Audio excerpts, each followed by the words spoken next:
Comme le disait Confucius, la photographie est l'art du compromis. Depuis son invention, le zoom est un bel exemple de ceci.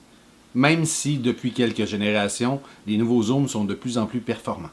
Un de ces bons exemples était la dernière version du 24-70 de Canon qui, à 24 mm, était extraordinaire. Le Canon RF 28-70 f2. Ben oui, f2. Avec la qualité de 43 objectifs fixes dans un seul zoom. 28, 29...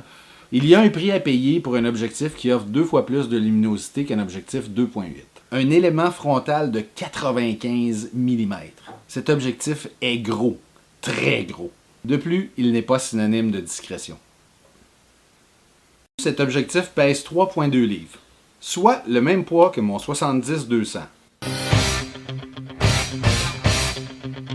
À 3 900 $ canadiens, le 28-70 n'est pas donné. Mais rien ne se rapproche en ce qui a trait à la qualité d'image. Sauf, évidemment, un objectif de très grande qualité avec une ouverture de 1.2 ou 1.4. Évidemment, ça semble dispendieux, mais on peut regarder ça d'une toute autre façon. Certains diront que 28 mm, c'est pas assez large. Sincèrement, la différence entre 28 et 24, c'est un petit pas par en arrière. D'autres diront que cet objectif n'est pas stabilisé.